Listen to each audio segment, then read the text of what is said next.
இலங்கையின் 4வது கடன் தவணைக்கு பச்சை கொடி காட்டிய IMF. இலங்கைக்கான நீடிக்கப்பட்ட கடன் வசதிக்கான விதிமுறைகளின் கீழ் 4வது மீளாய்வுக்கான சர்வதேச நாணய நிதியத்தின் ஊழியர் மட்ட இணக்கப்பாடு எட்டப்பட்டுள்ளதாக தகவல் வெளியாகியுள்ளது. அதன்படி விரிவாக்கப்பட்ட நிதி வசதியின் 4வது தவணைக்கு இன்று அனுமதி அளிக்கப்பட்டதாக சர்வதேச நாணய நிதியம் தெரிவித்துள்ளது.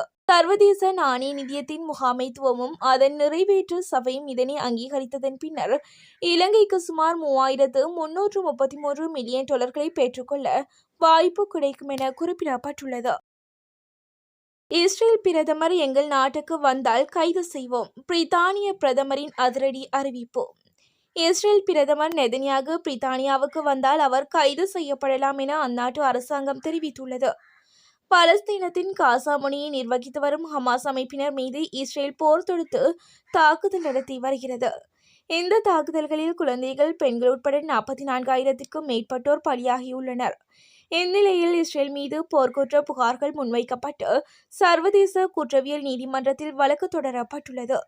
இதில் இஸ்ரேல் பிரதமர் பெஞ்சமின் நெதன்யாகுவுக்கு எதிராக சர்வதேச குற்றவியல் நீதிமன்றம் பிடியாணை பிறப்பித்துள்ளது. புதிய நாடாளுமன்ற உறுப்பினர்களுக்கான விழிப்புணர்வு பயிலங்கம். 10வது நாடாளுமன்றத்திற்கு புதிதாக தேர்ந்தெடுக்கப்பட்ட உறுப்பினர்களுக்கான விழிப்புணர்வு செயலமர்வு நடைபெற உள்ளதாக நாடாளுமன்ற தலைமைச் செயலகம் தெரிவித்துள்ளது. குறித்த செயலமர்வானது எதிர்வரும் 25, 26, 27 ஆகிய தேதிகளில் காலை 9:30 மணி முதல் மாலை 4:30 மணி வரை நடாத்துவதற்கு திட்டமிடப்பட்டுள்ளது. புதிய நாடாளுமன்றத்தின் ஆரம்பத்தின் பாரம்பரிய நடவடிக்கையாக இந்த செயலமர்வு ஏற்பாடு செய்யப்பட்டுள்ளது. இந்த 3 நாள் செயலமர்வில் நாடாளுமன்ற உறுப்பினரின் பங்கு, நாடாளுமன்ற சிறப்புரிமைகள், நாடாளுமன்றத்தில் சட்டமேற்றும் முறை, நாடாளுமன்ற குழு செயல்முறை, நாடாளுமன்ற நிலையற் கட்டளைகள், அரசியலமைப்பு சட்ட விதிகள் குறித்து உறுப்பினர்களுக்கு தெரிவிக்க தேவையான ஏற்பாடுகள் செய்யப்பட்டுள்ளன. வடக்கு மற்றும் தெற்கு மக்களின் சமத்துவம். வடக்கு மற்றும் தென்னிலங்கை மக்களை இலங்கையர் என்ற சமத்துவத்தின் கீழ் கொண்டுவர அனுர அரசாங்கம் புதிய நடவடிக்கை ஒன்றை முன்னெடுக்க உள்ளதாக பெண்கள் மற்றும் சிறுவர் விவகார அமைச்சர் சரோஜா சாவித்ரி போல்ராஜ் தெரிவித்துள்ளார். ஊடகம் ஒன்றுக்கு வழங்கிய நேர்காணலின் போதே இதனை தெரிவித்தார். இந்தியாவுடனான முக்கிய ஒப்பந்தம். கடந்த ஆண்டு இந்தியாவுடன் ஏற்றுக்கொண்ட நோக்கு ஆவணத்தை தனக்கு பின்னர் பதவியேற்றுள்ள அனுரகுமார திசாநாயக்க முழுமையாக நடைமுறைப்படுத்த வேண்டும் என முன்னாள் ஜனாதிபதி ரணில் விக்ரமசிங்க வலியுறுத்தியுள்ளார். குறித்த விடயத்தை இந்தியாவிற்கு விஜயம் செய்துள்ள அவர் அங்குள்ள ஊடகங்களுக்கு கருத்து தெரிவிக்கும் போதே தெரிவித்தார். ஜனாதிபதி அனுரகுமார திசாநாயக்க எதிர்வரும் டிசம்பர் நடுப்பகுதியில் இந்தியாவுக்கு விஜயம் செய்ய உள்ள நிலையில் இது தொடர்பாக ரணில் கருத்து வெளியிட்டுள்ளார். வடக்கில் இடர்களை எதிர்கொள்ள தயார்.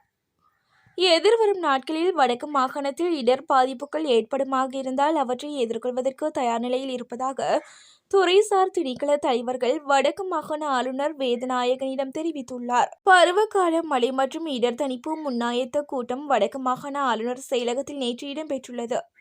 எதிர்வரும் நாட்களில் தாளமுக்கம் ஒன்று வங்கக்கடலில் உருவாகலாம் என்றும் எதிர்வு கூறப்பட்டுள்ளது.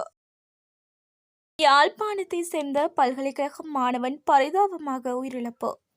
பதுளை பேருந்து விபத்தில் காயமடைந்து சிகிச்சை பெற்று வந்த கொந்தலாவல பல்கலைக்கழகத்தை சேர்ந்த யாழ் இளைஞர் சிகிச்சை பலனின்றி உயிரிழந்துள்ளார். கடந்த 23 நாட்களாக சிகிச்சை பெற்று வந்த மாணவன் சிகிச்சை பலனின்றி இன்று அதிகாலை உயிரிழந்ததாக வைத்தியசாலை வட்டாரங்கள் தெரிவிக்கின்றன. யாழ்ப்பாணம் கந்தர்மடம் பகுதியை சேர்ந்த யாழ் இந்து கல்லூரியின் 2019ஆம் ஆண்டு கணித பிரிவு மாணவனான கலிநாதன் சிந்துஜன் என்பவரே இவ்வாறு உயிரிழந்துள்ளார்.